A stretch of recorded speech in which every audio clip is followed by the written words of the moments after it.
I am Bethany, 22 years old, and survivor of a home where I was nothing but a servant. For 14 years, my parents worshipped my brother while I cooked, cleaned, and catered to his every need. When I finally refused to scrub his toilet on my birthday, my father beat me with his belt while my mother called me worthless. They thought their abuse would break me into submission. Instead, it gave me the courage to change my life forever. If you are watching this, please hit like and subscribe and tell me in the comments where you are watching from. Let me take you through my journey from family slave to freedom.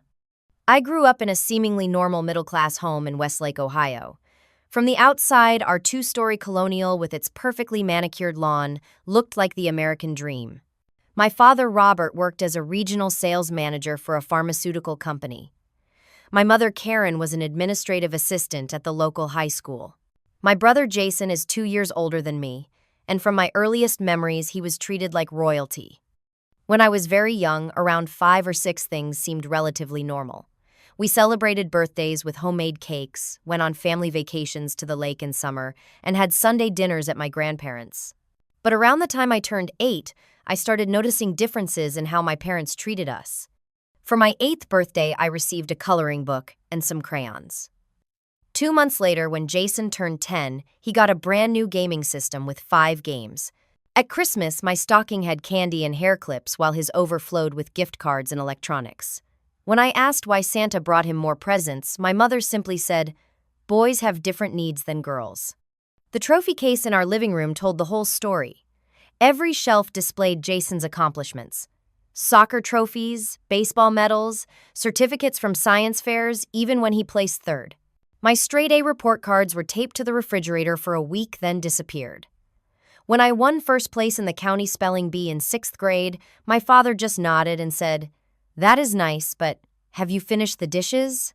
"Boys need more encouragement to succeed in this world," my mother explained when I asked why my achievements were not celebrated. "Girls naturally do well in school. Your brother needs more support." This became the underlying philosophy of our household. By the time I entered middle school, the division of labor in our house was clearly established. Jason had no chores. 0. Meanwhile, my responsibilities grew steadily. I cleaned the bathrooms every Saturday, vacuumed the entire house twice a week, did all the dishes after dinner, and helped my mother with laundry and cooking. I tried desperately to win approval through academic success. I joined the debate team and student council. I took advanced classes and maintained a 4.0 GPA, but nothing seemed to matter. When I showed my mother my perfect report card, she would glance at it and say, "That is good. Now help me fold these towels." When I told my father I was elected class treasurer, he just grunted from behind his newspaper. My father was not actively cruel like my mother. He was passive, enabling the unfair treatment through his silence and occasional reinforcement. "Listen to your mother," he would say whenever I protested the inequity. "She knows what is best for this family." As a young teenager, my self-esteem crumbled under the constant message that I was less valuable than my brother. While other girls my age were developing friendships and exploring interests, I was cooking dinner and scrubbing toilets. I gave up trying out for the volleyball team because we need you at home after school. I declined birthday party invitations because I had too many chores to complete. The only person who seemed to notice something was wrong was my English teacher, Mrs. Lawson. She kept me after class one day in 9th grade and asked if everything was okay at home. I almost broke down crying at the simple kindness of someone actually caring enough to ask. I did not tell her the whole truth, just that I had a lot of responsibilities at home. She became a quiet supporter, giving me extra time on assignments when needed and recommending books about strong, independent women. "You have a brilliant mind, Bethany," she told me once. "Do not let anyone dim your light." Those words became a secret mantra during the darkest times at home. High school brought no relief from my role as family servant. If anything, the demands increased, along with my parents' expectations that I should serve my brother more directly. My daily routine became exhausting.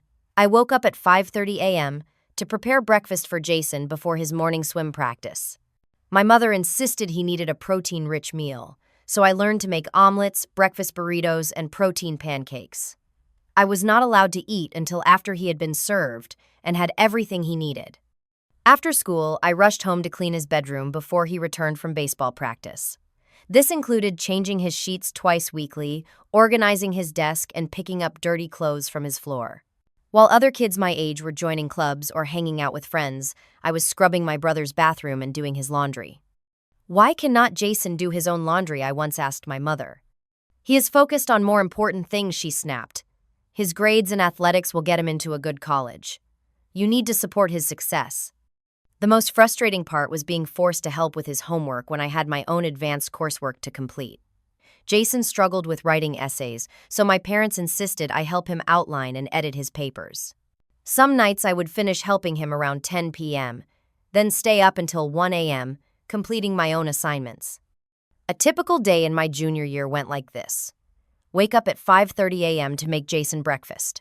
Get myself ready for school in the remaining 20 minutes before the bus came. Attend classes all day. Rush home. Clean Jason's room and bathroom. Help prepare dinner with mom. Serve dinner. Clean kitchen while family watched television. Help Jason with homework. Finally start my own homework around 10 p.m. Collapse into bed exhausted around midnight.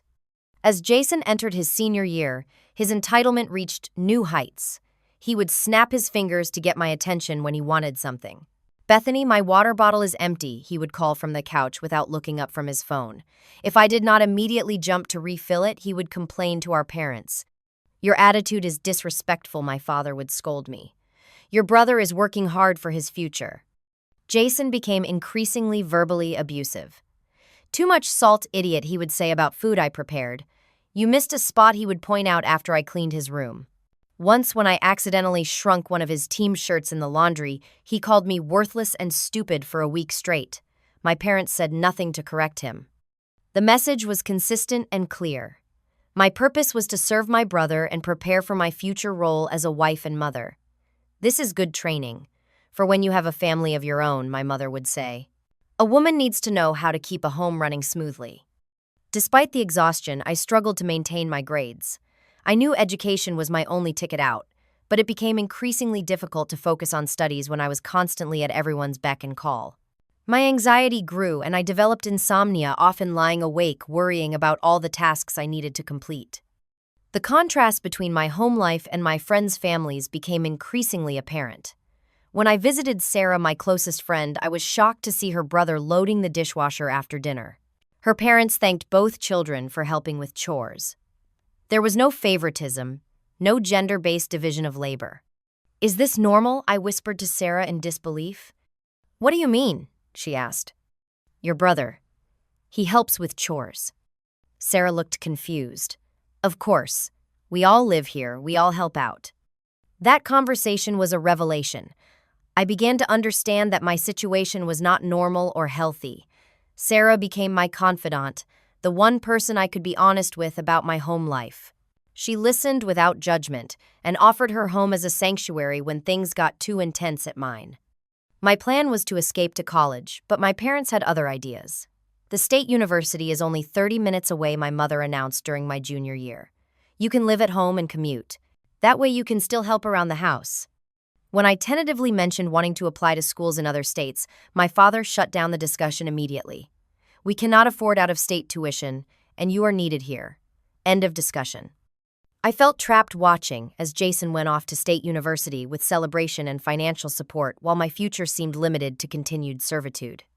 My 22nd birthday started like any other day with no acknowledgement from my family that it was special in any way. I had been working part-time at a local bookstore for 2 years since graduating high school, saving what little I could while still living at home and continuing to serve my family. I had a late shift that day starting at 4 p.m., which gave me a rare morning to sleep in. Around 11 a.m., Jason, who had graduated college and moved back home while finding himself, pounded on my bedroom door. He had been living rent-free for 6 months, contributing nothing to the household while I continued to cook and clean for him. "Bethany, my bathroom is disgusting," he announced when I opened the door. "The toilet needs scrubbing before my girlfriend comes over tonight." I stared at him in disbelief. It was my birthday, I had to work later, and he wanted me to clean his toilet. "I cannot today," I said quietly. "I have plans before work. You will need to do it yourself." His face contorted with shock and anger. "What did you just say to me?" I said, "No, Jason. I cannot clean your bathroom today." He stormed off, and I knew exactly where he was going. Sure enough, within minutes, my mother burst into my room without knocking. "What is this I hear about you refusing to help your brother?" she demanded, face flushed with anger. "Mom, it is my birthday and I have to work later. I do not have time to clean his bathroom today." "Your birthday," she said dismissively. "That does not excuse you from your responsibilities. Your brother has his girlfriend coming over." "Then he can clean his own bathroom," I suggested. "He is 24 years old." My mother's eyes narrowed dangerously. "You ungrateful little brat, after everything we have done for you." "What exactly have you done for me?" I asked, surprising myself with my boldness. "I cook, I clean, I serve everyone in this house. I work and give you half my paycheck for rent. What more do you want from me?" "How dare you!" she screamed. "This is the thanks we get for putting a roof over your head, for feeding you, for raising you." My father appeared in the doorway, drawn by the commotion. "What is going on here?" "Your daughter is refusing to help around the house," my mother spat. "She thinks she is too good to clean her brother's bathroom." My father's face darkened. "Is that true, Bethany?" Something inside me had finally snapped.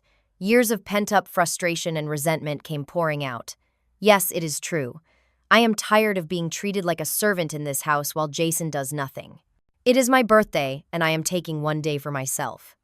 My mother stepped closer, her finger jabbing toward my face. "He is the king of this house. You clean his toilet. You do what we tell you to do." "I am not a maid," I said, my voice shaking but determined. "I am your daughter." "Feed your brother, clean the house, or get out worthless," my father said in a low, threatening tone. "Those are your options." I stood my ground, though. My heart was racing with fear. "I am not worthless, and I am not cleaning anyone's toilet today." The room went silent for a moment. Then my father turned and walked out. I thought perhaps the confrontation was over, that they would leave me alone. I was wrong. He returned moments later with his brown leather belt folded in his hand. My stomach dropped in terror. "Dad, no," I pleaded, backing away. "You need to learn respect," he growled, advancing toward me. The first strike of the belt caught me across the arm as I raised it to protect myself. The pain was sharp and immediate. The second lash landed on my back, and I cried out. "Stop it!" I screamed. "Not until you learn your place in this house," my mother said coldly from the doorway. Jason appeared behind her, watching with a mixture of shock and smug satisfaction. The belt came down again and again, on my arms, my back, my legs. I curled into a ball on my bed, sobbing from pain and humiliation. "Will you clean the bathroom now?" my father demanded between strikes. "Yes," I finally sobbed, saying anything to make the pain stop. "Yes, I will do it." He stopped, breathing heavily. "That is what I thought, and you will apologize to your brother." They left me there, crying on my bed, welts rising on my skin. Jason lingered in the doorway. "Bathroom needs to be done by 3, he said casually, as if he had not just witnessed my assault. When they were gone, I lay there in shock, my body throbbing with pain. I was 22 years old, being beaten like a child for refusing to clean a grown man's toilet. On my birthday. In that moment, something crystallized within me. This was not love. This was not family. This was abuse, plain and simple. And I could not live like this anymore. With shaking hands, I reached for my phone and texted Sarah. "Can you come over, emergency? Do not let my parents see you." As I waited for her reply, I knew one thing. With absolute certainty, I would never clean another toilet in this house again. Whatever happened next, I was done being their servant. The bruises from my father's belt developed over the next few hours, dark purple marks across my arms and back that ached when I moved. I covered them with a long-sleeved shirt before Sarah arrived, but I showed her when she slipped into my room through the side door while my parents were watching television. Her face went pale with shock. "Oh my God, Bethany, we need to call the police." "No," I said quickly. "Not yet. I need to get out of here first. They would just deny it, and I would be stuck here with them even angrier." Sarah hugged me gently, careful of my bruises. "Okay, what do you need?" "A plan," I told her. "I need to get out, but I need to do it right so I never have to come back." That night began the careful planning of my escape. I cleaned Jason's bathroom, as promised, swallowing my pride one last time to avoid further abuse while I prepared. but in my mind, I was already gone. Over the next several weeks, I assessed my situation with clear eyes. I had approximately $3,000 saved in a bank account my parents knew about. I had been secretly stashing another $50 from each paycheck in a separate account I opened, without their knowledge, which contained about $2,000 more. Not enough to live on for long, but a start. I worked at the bookstore 25 hours a week at $12 an hour. It was not enough to support myself completely, but I started picking up extra shifts whenever possible, telling my parents I was helping with inventory or special events. "What should I take with me?" I asked Sarah during our planning sessions at the library where we could talk freely. "Just the essentials at first," she advised. "Clothes, toiletries, important documents. Anything sentimental that you cannot replace." I made a checklist: birth certificate, social security card, high school diploma, bank, information, driver's license, car title, thankfully in my name, since I had paid for my old Honda myself. I needed to gather these items slowly without raising suspicion. Sarah helped me research affordable apartments in Cleveland, about 30 minutes away. The distance was important, far enough that my parents could not easily drop by, but close enough that I could keep my current job until I found something better. "You can stay with me until you find a place," Sarah offered. She had moved into her own apartment the previous year. "I might need to take you up on that," I admitted, "but not for long.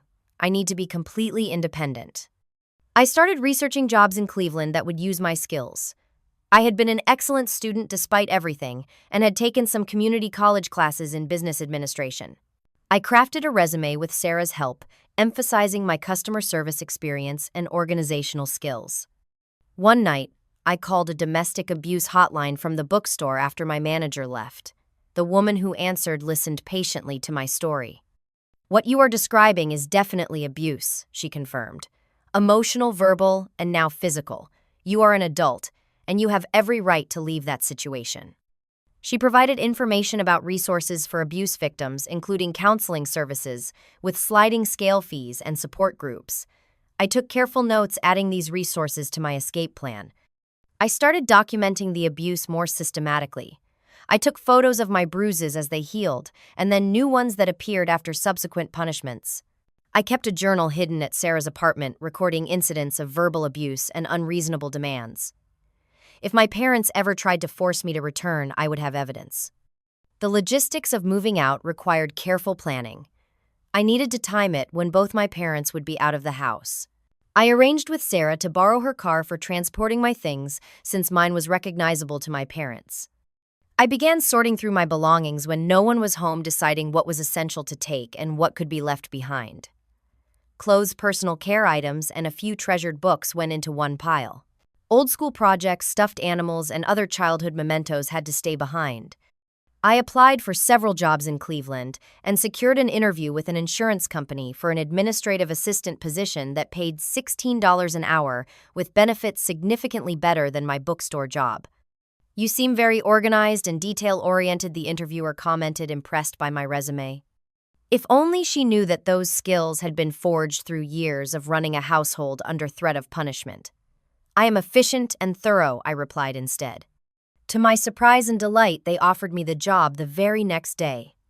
The start date was 3 weeks away, giving me time to find housing and make the transition. With Sarah's help, I found a small studio apartment in a decent neighborhood. The rent would take nearly half my new salary, but it would be mine alone, a place where no one could scream at me or hit me or demand that I serve them. I submitted the application using Sarah's address as my current residence. The property manager called 2 days later to inform me I had been approved. I could move in on the 1st of the month, just 10 days away. The pieces were falling into place. I had a new job, a new apartment, and enough savings to cover the security deposit, first month's rent, and basic furnishings. I had already secretly purchased an air mattress, a set of dishes, and some bedding, storing them at Sarah's apartment. Mrs. Lawson, my former English teacher who had stayed in touch, offered additional support when I confided in her about my situation. "You are doing the right thing, Bethany," she assured me. "No one deserves to be treated that way, especially not by family." She helped me create a budget for living on my own and gave me some household items. She no longer needed a microwave and coffee maker that would make my new place feel more like home. As the day of my departure grew closer, I became increasingly anxious about the final confrontation that would inevitably occur. I rehearsed what I would say, preparing myself emotionally for the backlash. Remember, Sarah told me you do not owe them an explanation. You are an adult, and you have the right to live your own life. I nodded, but I knew I needed to say certain things for my own closure. I needed them to hear at least once how their treatment had affected me and why I was leaving. The night before my planned departure, I lay awake in my childhood bedroom for the last time, heart racing with a mixture of fear and anticipation. Tomorrow, everything would change. Tomorrow, I would finally be free. The opportunity for my final confrontation came sooner than expected. I had planned to wait until the weekend when I knew my parents would be attending a neighborhood barbecue, giving me time to move my things without interference. But fate had other plans. 3 days before my scheduled apartment move-in, I returned from work to find Jason lounging on the couch watching sports highlights.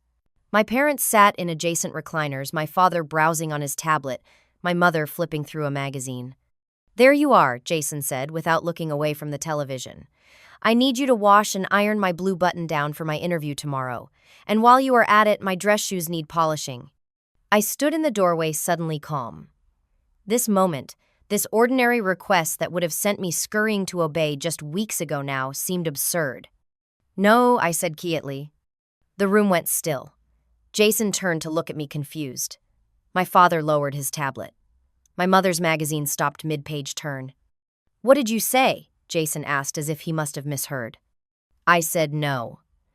"I will not wash your shirt or polish your shoes. You are 24 years old. Do it yourself." My mother stood up, her face already flushing with anger. "Bethany, your brother has an important interview tomorrow. This is not the time for your attitude." "It is not attitude, Mom. It is a boundary. I am not Jason's personal maid." My father set his tablet aside, his expression darkening. "We have been through this before, Bethany. Do not make me teach you another lesson." The threat hung in the air, but this time I did not feel fear. I felt resolve. "If you touch me again, I will call the police," I said evenly.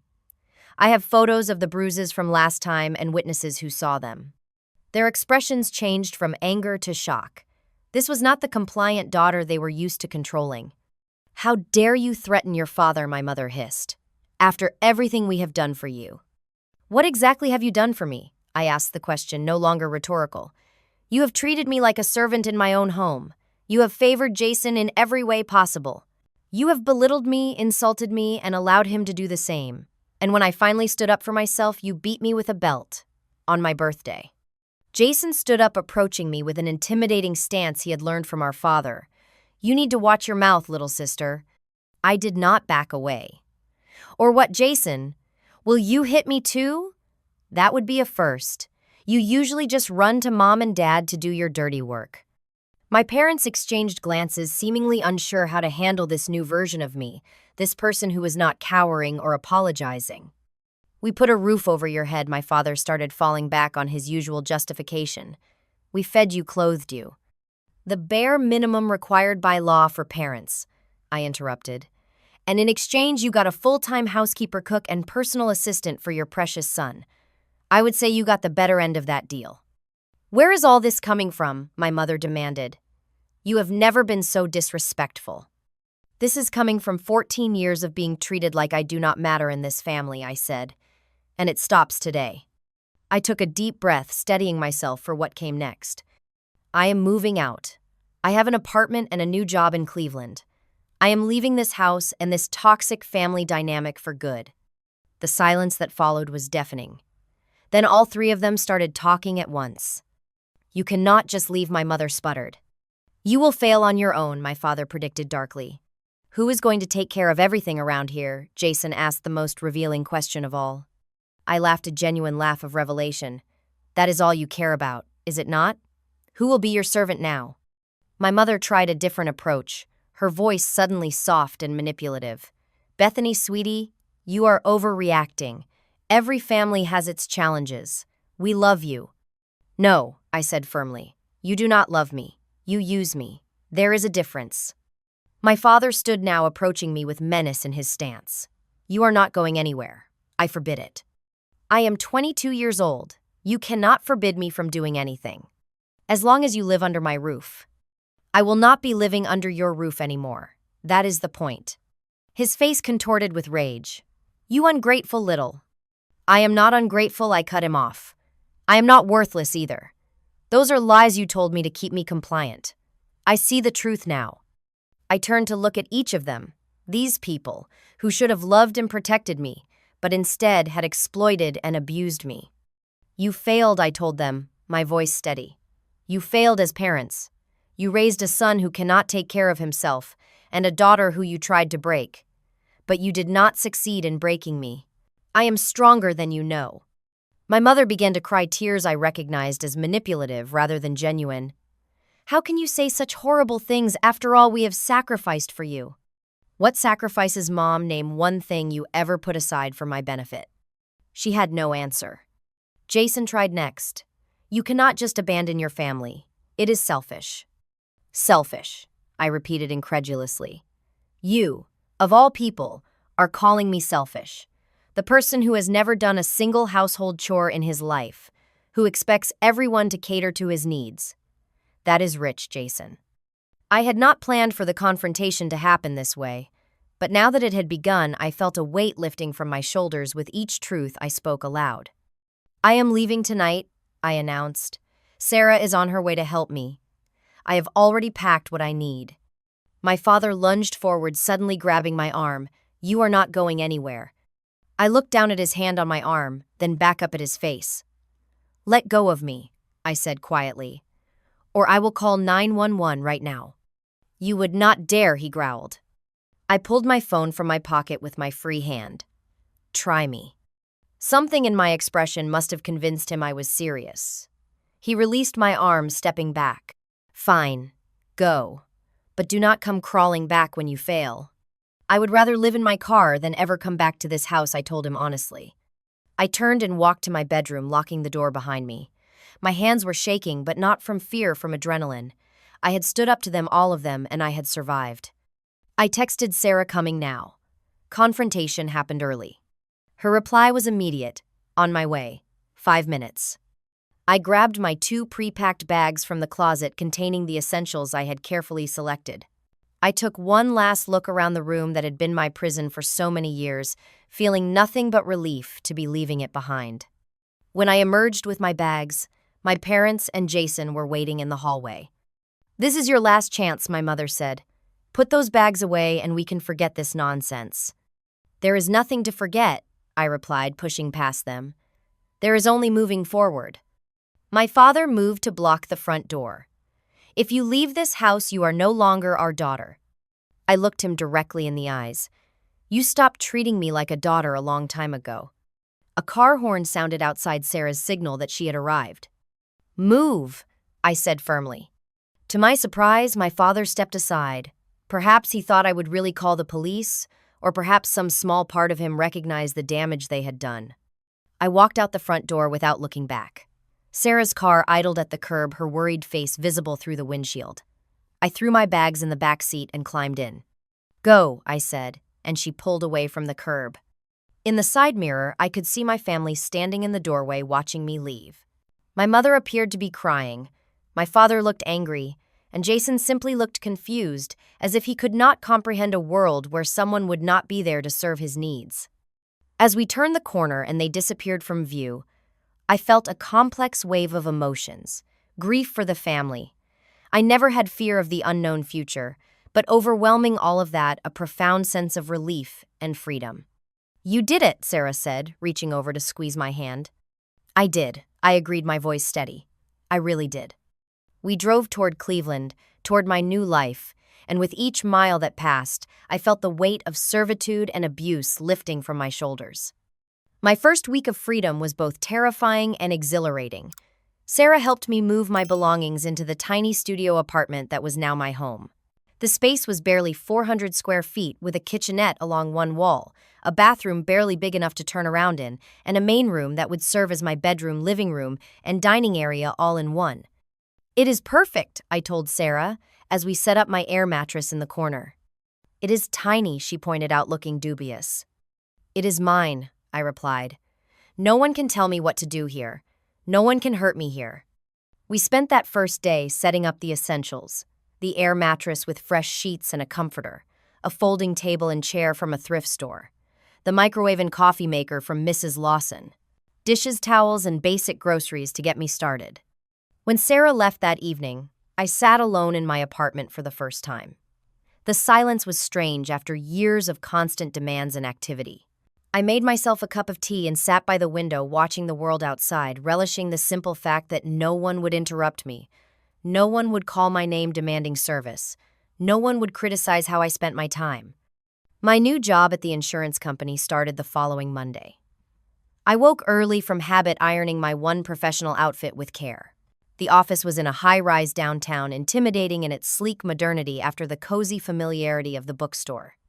Bethany White, the HR manager, greeted me with a smile. "Welcome to Midwest Insurance Group. Let me show you to your desk."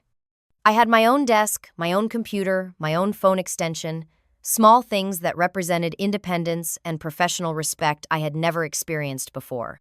My supervisor, Marcia, was patient and thorough in training me. When I apologized for asking too many questions, a habit ingrained from years of being told I was annoying, she waved it away.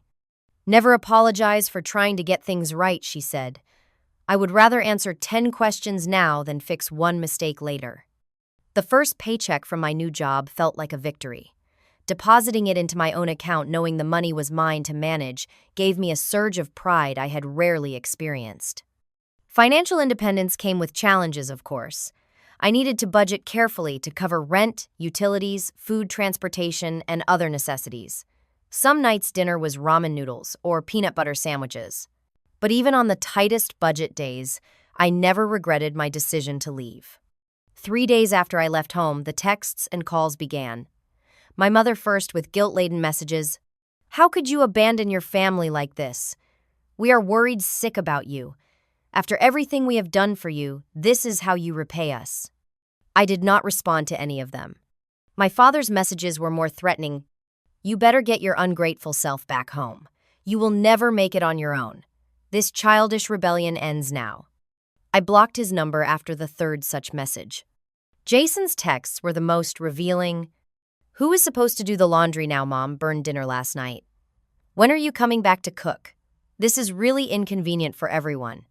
His complete lack of self-awareness would have been funny if it were not so sad. I blocked his number too. The hardest part was dealing with the emotional aftermath of years of abuse. I would wake up in a panic thinking I was late making breakfast for Jason. I would catch myself apologizing to coworkers for minor things like asking a question or needing help with the copier. I flinched when my supervisor approached my desk unexpectedly. Sarah encouraged me to seek professional help. "You have been through trauma, Bethany. There is no shame in getting support to process it." Using the resources from the domestic abuse hotline, I found a therapist who offered sliding scale fees based on income.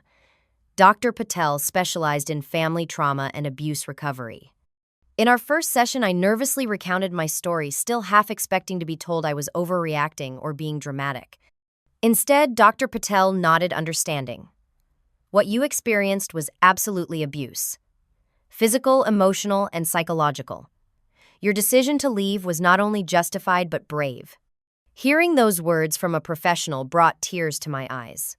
For so long, I had been told my feelings did not matter, that my perceptions were wrong. Having them validated was powerful. Week by week, the physical evidence of abuse faded. The bruises from my father's belt turned from angry purple to sickly yellow, then disappeared altogether. But the emotional wounds took longer to heal. In therapy, I began to unpack the years of conditioning that had left me feeling worthless and existing only to serve others. "Your value as a person is inherent," Dr. Patel reminded me in each session. "It is not based on what you do for others or how useful you are." This simple concept was revolutionary to me after years of being valued only for my service. At work, I gradually began to come out of my shell. My organizational skills and attention to detail, honed through years of running a household under scrutiny, served me well in the office environment. When Marcia complimented my filing system, I felt a genuine sense of pride rather than dismissing the praise as I would have in the past. I began to establish routines that were solely for my benefit and pleasure. A cup of coffee in the morning while reading a book. Weekend walks in the nearby park. Small indulgences like a scented candle or fresh flowers for my apartment, things that had no purpose other than to bring me joy. 3 weeks after I left, my parents showed up at my workplace. I was called to reception to find them waiting. My mother teary-eyed, my father stern-faced. "Your parents are here to see you," the receptionist said, looking uncomfortable. My heart raced with anxiety, but I stood my ground. "Please tell security I do not wish to see these people. They are not welcome here." The security guard, a kind older man named Frank, escorted them out while they protested loudly. "She is our daughter. We have a right to see her." "Not on private property, you do not," Frank informed them firmly. After that incident, I considered filing for a restraining order. Dr. Patel helped me weigh the pros and cons. It would create a legal record of their behavior, she pointed out, but it would also mean confronting them in court, which could be traumatic. I decided to wait to see if they would respect my boundaries without legal intervention. My extended family members began reaching out, having heard conflicting stories about my departure. My mother's sister, Aunt Lucia, called to check on me. "Your mother says you had some kind of breakdown and ran away," she said cautiously. "That is not what happened," I replied, and gave her the truthful version of events. There was a long silence on the line. "Then I always wondered about how they treated you compared to Jason. I should have said something." Her acknowledgement, while bittersweet, helped me feel less crazy, less alone in my perception of the dynamic. Other relatives took my parents' side, sending messages telling me to apologize and return home. I deleted these without response. Jason took to social media, posting vague complaints about ungrateful family members and abandonment. A few mutual acquaintances forwarded these to me, but I refused to engage in his public drama. As weeks turned into months, I found myself growing stronger, more confident in my decision and in myself. The panic attacks became less frequent. The reflexive apologies decreased. I began to recognize my own worth, independent of what I could do for others. My apartment slowly transformed from a bare survival space to a true home. I found a second-hand armchair at a garage sale. Sarah helped me hang curtains. A coworker gave me a small bookshelf she no longer needed. Each addition represented not just an improvement in my living conditions, but a statement that I was here to stay, that this independent life was not temporary but my new reality. "I am proud of you," Mrs. Lawson told me over coffee one Saturday. "Not many people have the courage to break free from that kind of situation." "I do not feel brave," I admitted. "Sometimes I still feel scared and uncertain." "Courage is not the absence of fear," she reminded me. "It is acting despite being afraid. By that definition, you are one of the bravest people I know." Her words stayed with me, a counterpoint to the years of being told I was worthless, weak, and incapable. 6 months after my escape, I received a promotion at work to executive assistant with a raise that allowed me to upgrade from the air mattress to a real bed. The day it was delivered, I lay on it and cried, not from sadness but from the realization of how far I had come. From family servant to independent woman. From worthless to valued. From trapped to free. The journey had only just begun, but I was on my way. 1 year after walking out of my parents' house, I stood in my apartment now, a true reflection of my identity and independence. The studio that had started with just an air mattress and folding table had transformed much like I had. A comfortable second-hand sofa replaced the folding chair. Bookshelves lined one wall filled with volumes I had chosen for myself. Photographs of friends and new memories decorated another wall. Houseplants thrived on the windowsill, their growth a visible reminder of my own. At work, my promotion to executive assistant had come with additional responsibilities and recognition. My boss frequently commented on my reliability and problem-solving skills. "You have a remarkable ability to anticipate needs before they arise," she told me during my performance review. "It is an invaluable quality in an assistant."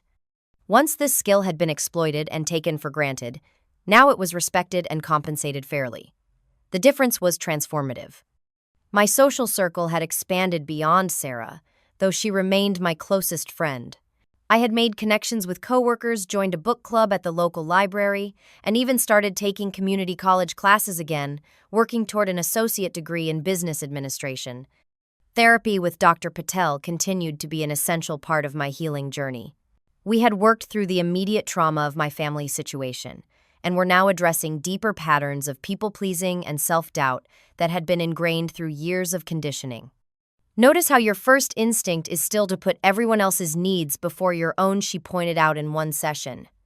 That is not inherently wrong, but it needs to be a choice, not a compulsion born of fear. I was learning to recognize these patterns and consciously choose different responses. I was learning to say no without guilt, to express my needs clearly, and to value my time and energy as precious resources. About 8 months after I left, my parents' aggressive attempts to contact me had gradually decreased. Then one day, I received a letter not demanding or threatening but different in tone. "Bethany," my mother wrote, "we miss you. The house is not the same without you. Perhaps we could meet somewhere neutral to talk." I brought the letter to therapy, uncertain how to respond, or whether to respond at all. "What do you want?" Dr. Patel asked, simply. "Not what you think you should want, or what would make others happy. What do you want?" I considered the question carefully. "I do not want to be pulled back into their dynamic," I said finally, "but part of me wants them to understand how their treatment affected me. Not for their sake, but for mine." With Dr.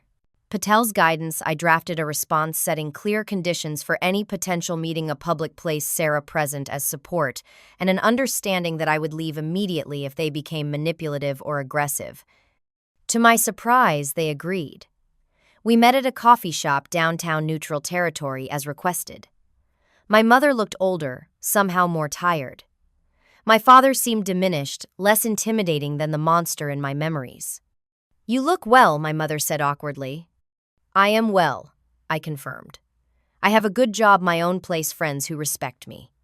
"We want you to come home," my father said, cutting to the chase. "That is not going to happen," I replied calmly. "This meeting is not about reconciliation. It is about closure." I had prepared what I wanted to say, practiced it with Dr. Patel and Sarah. I spoke clearly, describing the impact of their treatment on me growing up, the damage caused by their favoritism and abuse, and my journey to recovery since leaving. "I do not hate you," I concluded. "But I do not trust you. You would need to demonstrate real change over time before I would consider having any relationship with you." They seemed genuinely shocked by my account of my childhood, as if hearing it described objectively made them see it differently. "We were just raising you the way we were raised," my mother offered weakly. "That explains it but does not excuse it," I replied. My father, never good with emotions, asked about practical matters. "How are you managing financially?" "Very well, thank you. I received another promotion last month." Pride flickered briefly in his eyes before he suppressed it. Old habits die hard. We parted with no promises, no tearful reconciliation, just an understanding that any future relationship would be on new terms with boundaries I defined and they respected. Jason's reality check came in a different form. Without me there to cater to his needs, he was forced to learn basic self-sufficiency or face the consequences. My mother, I heard through Aunt Lucia, had refused to take over all the duties I had performed. She told him she was too old to be picking up after a grown man, Aunt Lucia reported with some satisfaction. He has had to learn to do his own laundry and cook simple meals. It has not been a smooth transition. This news brought me no joy, just a sense of ironic justice. The golden child was finally facing reality. Through therapy and personal reflection, I had come to understand that forgiveness did not mean forgetting or excusing what happened. It meant releasing the hold that anger and resentment had on my present life. I was working on forgiveness for my own sake, not theirs. "The opposite of love is not hate, it is indifference," Dr. Patel told me. "When you can think about your family without strong emotional reactions either way, you will know you have truly moved forward." I was not there yet, but I was making progress. There were days I could go without thinking about them at all, focused instead on building my new life. The most unexpected development in my healing journey came 6 months after leaving home, when I met Alicia at a support group for family abuse survivors. 2 years younger than me, she was still living with controlling parents, dreaming of escape, but afraid to take the leap. "I cannot imagine being brave enough to just leave," she confessed during the coffee we shared after a meeting. "It does not happen all at once," I told her. "It starts with small realizations, small acts of self-preservation, saving a little money here, gathering information there. Then one day, you realize you have options. Over the next few months, I helped Alicia create her own escape plan, much as Sarah had helped me. When she finally moved into her own apartment, small and sparsely furnished like mine had been, I felt a sense of purpose and connection I had never experienced before. "You helped me find courage I did not know I had," she told me. "You had it all along," I assured her. "You just needed someone to believe in you until you could believe in yourself." Being that person for someone else was healing in ways I had not anticipated. It transformed my pain into something purposeful, my experience into wisdom that could help others. As I approach the anniversary of my independence, I reflect on the journey from family servant to independent woman. The path has not been easy or straight. There have been setbacks, moments of doubt, financial struggles, and emotional challenges. But through it all, I have discovered a fundamental truth that no one can take from me again. I have inherent worth that is not dependent on what I do for others. I deserve respect, kindness, and love not because I earn it through service, but simply because I exist. My story is still unfolding. There are college degrees to pursue, career paths to explore, relationships to build. But whatever comes next, I face it as a free woman who knows her own value.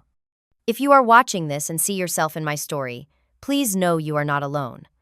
The journey to freedom starts with recognizing your worth and believing you deserve better.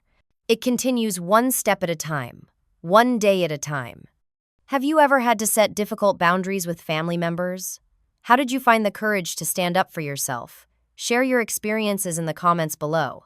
Your story might be the inspiration someone else needs to take their first step toward freedom. Thank you for listening to my journey. If this resonated with you, please like and subscribe to hear more stories of resilience and healing. Remember, no matter what anyone has told you, you are worthy of respect and love just as you are.